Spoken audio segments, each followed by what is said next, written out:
ചേച്ചി ശരിക്കും first marriage അല്ലേ? അതെ അതെ. പക്ഷെ ആള് പാസ്റ്റർ ഒന്നുമല്ല.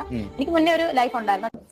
രേണു സുധി ഇതിനു മുമ്പ്, അതായത് സുധിച്ചേട്ടനെ വിവാഹം കഴിക്കുന്നതിന് മുമ്പ് മറ്റൊരു വിവാഹം നടന്നിട്ടുണ്ടോ? ഇപ്പൊ രണ്ടാണെങ്കിലും മൂന്നാണെങ്കിലും ഇവർക്ക് എന്നാ പ്രശ്നം? എന്നോട് ആരും ക്ലാരിഫിക്കേഷൻ, ഞാൻ എന്തിനാ ഇവർക്ക് ക്ലാരിഫിക്കേഷൻ കൊടുക്കുന്നത്?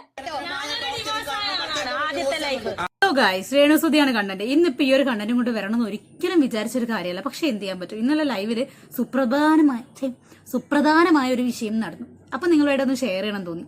ഇന്നലെ ലൈവില് നമ്മുടെ അരീഷ് ഒരു കാര്യം പറയുന്നുണ്ട്, ഡിവോഴ്സ് ഉണ്ടാകുന്നത് 2 പേരുടെ മിസ്റ്റേക്സ് കൊണ്ട് ആണ് എന്നുള്ള കാര്യം. പക്ഷെ അത് നമ്മുടെ അക്ബർ ക്രോസ് ചെയ്തു. അക്ബർ പറഞ്ഞു, അപ്പം കള്ളു കുടിച്ച് തല്ലുന്നത് എന്താണ് ഭാര്യന്റെ മിസ്റ്റേക്ക് ആണോ, അപ്പൊ അത് ഒരാളുടെ ഭാഗത്തുള്ള മിസ്റ്റേക്ക് കൊണ്ടല്ല അവിടെ ഡിവോഴ്സ് സംഭവിക്കുന്നതെന്ന് പറഞ്ഞു. സത്യം പറഞ്ഞാൽ എല്ലാ ഡിവോഴ്സുകളും 2 പേരുടെ കാരണം കൊണ്ടാണ് നടക്കുന്നത് എന്ന് പറയുന്നതിന് പകരം ചുരുക്കം അല്ലെങ്കിൽ ചിലത് എന്ന് മാത്രം ഉപയോഗിക്കുന്നതായിരുന്നു അവിടെ കുറച്ചും കൂടെ നല്ലത്. അപ്പൊ അതൊരു വലിയ പ്രശ്നമായി മാറി. അങ്ങോട്ടും ഇങ്ങോട്ടും വാക്കുതർക്കമായി. ശാരികയും അക്ബറും അനീഷിനെ അവിടെ സംസാരിക്കാൻ പറ്റാതെ വാമൂടിയിരുന്നു. ആദിലാനൂറൊക്കെ പോയി അനീഷിനെ കിടന്ന് കുറേ ഇങ്ങനെ ഫയർ ചെയ്തു. അതിന്റെ ഇടയ്ക്ക് നമ്മുടെ രേണു സുധി അറിയാതെ പറഞ്ഞു പോകുന്ന ചില ജീവിതാനുഭവങ്ങൾ ആണ് ഇപ്പൊ നമ്മള് തുടക്കത്തിൽ വെച്ചത്. അതിന്റെ മുഴുവനായിട്ടുള്ള ഭാഗം ഞാൻ കൊടുക്കാം. ആദ്യം ഒന്ന് കേട്ട് നോക്കുക.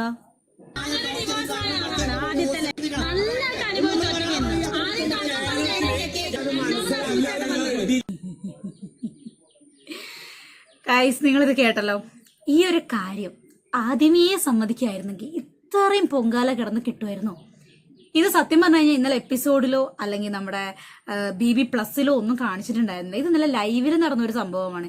എന്തോ ബിഗ് ബോസിന് ഈ ഒരു കാര്യം, കൊല്ലം സുധി എന്ന് പറയുന്ന ഈ ഒരു സുധി ആയിട്ട് റിലേറ്റ് ചെയ്ത കണ്ടന്റും കാര്യങ്ങളും BB+ ഏഷ്യാനെറ്റ് വഴിയൊക്കെ ഇങ്ങനെ ആളുകളിലേക്ക് എത്തിക്കാൻ ഒട്ടും ഇൻട്രസ്റ്റ് ഇല്ലാത്ത ഒരു വ്യക്തിയാണ് നമ്മുടെ സുപ്രധാന കഥാപാത്രമായിട്ടുള്ള ബിഗ് ബോസ് എന്ന് പറയുന്ന ആ വലിയ മനുഷ്യൻ. അതുകൊണ്ട് തന്നെ ഇതൊക്കെ ലൈവിൽ കിടന്ന കാര്യമാണ്. ലൈവ് കാണുന്ന ചില ആൾക്കാർ ഇങ്ങനെ എടുത്തിട്ട് പല ആൾക്കാർക്ക് അയച്ചു കൊടുക്കുന്ന ഒരു വീഡിയോ ആണ് ഇത്. അക്കൗട്ടത്ത് കിട്ടിയൊരു വീഡിയോ ആണ് നമുക്കും. അപ്പോൾ നിങ്ങളെല്ലാവരും കണ്ടല്ലോ ഗൈസ്, ഇതാണ് പുള്ളിക്കാരിന്റെ യഥാർത്ഥ ജീവിതാനുഭവം. പണ്ടൊരു മാരേജ് ഉണ്ടായിരുന്നു, ഡിവോഴ്സ്ഡ് ആയതായിരുന്നു, വിവാഹം കള്ളം പറഞ്ഞ് കെട്ടിയതാണ്, ഒരുപാട് അനുഭവിച്ചിട്ടുണ്ട്. അപ്പം കുറച്ചും കൂടെ ഒരു സമയം കൊടുക്കുമായിരുന്നെങ്കിൽ ഇതിൽ കൂടുതൽ വിവരങ്ങൾ പുള്ളിക്കാരി പറഞ്ഞാൽ എത്ര ദിവസം കൂടെ താമസിച്ചു, അത് കഴിഞ്ഞ് എത്ര ദിവസം മാറി താമസിച്ചു എന്നുള്ള കാര്യങ്ങളൊക്കെ ഇതിൽ പ്രധാനമായിട്ട് എടുത്തു പറയുന്നത്. രണ്ടാമതാണ് സുധിച്ചേട്ടൻ വന്നത്. അതും കൂടെ നിങ്ങൾ നോട്ട് ചെയ്യേണ്ട ഒരു കാര്യമാണ്. എന്തൊക്കെയായിരുന്നു മലപ്പുറം കത്തി, അമ്പും വില്ലും, എടുവാള്, കൊടുവെട്ട്, വല്ല കാര്യം ഉണ്ടായിരുന്നു ചേച്ചി? ഇതൊക്കെ ആദ്യമേ ആ ഒരു ഇന്റർവ്യൂവിന്റെ സമയത്ത് ചോദിക്കുന്ന സമയത്ത് എനിക്കൊരു ജീവിതം ഉണ്ടായിരുന്നു, പാസ്റ്റ് ആയിരുന്നു, എനിക്ക് ഇങ്ങനെ ഡിവോഴ്സ്ഡ് ആയി, ഞാൻ കുറെ അനുഭവിച്ചു, പറയാൻ ആഗ്രഹിക്കുന്നില്ല. രണ്ടാമത്തതാണ് സുധിച്ചേട്ടൻ. കഴിഞ്ഞു. ഈ ഒരു 4 വർത്തമാനം പറയേണ്ടതിന് പകരം ഇല്ല, ഞാലക്കുഴി ബിനു ആരാന്ന് എനിക്കറിയില്ല, എനിക്ക് അങ്ങനൊരു കല്യാണം നടന്നിട്ടില്ല, ആദ്യത്തെ കല്യാണം സുധിച്ചേട്ടനാണ്, ഇങ്ങനെ കിടന്ന് സോഷ്യൽ മീഡിയ മെഴുകേണ്ട വല്ല കാര്യം ഉണ്ടായിരുന്നു? ഇപ്പൊ എല്ലാം കൂടെ ചേച്ചീന്റെ പെരടിക്ക് തന്നെ വന്ന് വീണില്ലേ? ഇനി എന്തെല്ലാം കള്ളങ്ങൾ പൊളിയാൻ കിടക്കുന്നു.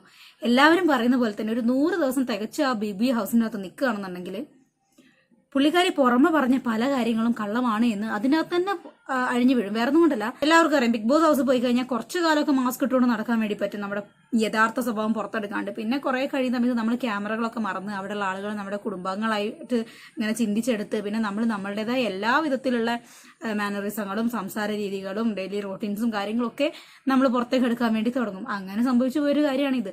ഇതേപോലെ തന്നെ ഒരുപാട് കാര്യങ്ങൾ ഇനി പുറത്തേക്ക് വരും എന്ന് തന്നെയാണ് എൻ്റെ ഒരു വിശ്വാസം. കാരണം നമ്മളിപ്പം തന്നെ ഒരുവിധം കണ്ടന്റ് കാര്യങ്ങളൊക്കെ BB ഹൗസിൽ പുള്ളിക്കാരി ചെന്ന് കഴിഞ്ഞ ശേഷം പറഞ്ഞ് നമ്മൾ എടുത്തു വെച്ച് റിയാക്ട് ചെയ്തു. ആ ഒരു ധൈര്യത്തിലാണ് പറയുന്നത്. എനിക്കത് ആലോചിച്ചൊരു ചിരി വരുന്നുണ്ട് സത്യം പറഞ്ഞാൽ. എന്തെല്ലാം ഇന്റർവ്യൂസ്, എത്ര ഇന്റർവ്യൂ ചാനൽസിൽ പോയിട്ട് ഞാൻ ആദ്യം വിവാഹം കഴിച്ച സുധിച്ചേട്ടനെയാണെന്ന് പറഞ്ഞിട്ട് മെഴുകി. അപ്പൊ ഇത് കണ്ട സമയത്ത് നിങ്ങളോട് ഷെയർ ചെയ്യണം തോന്നുന്നു. നമ്മളിന്ന് കുറച്ച് ബിസിയാണ്, വീഡിയോസും കാര്യങ്ങളൊക്കെ ഒരുപക്ഷെ നാളെ ഇടാൻ പറ്റിയെന്ന് വരില്ല. I will try. അപ്പം മറ്റൊരു വീഡിയോ കാണുന്നവരെ ബൈ.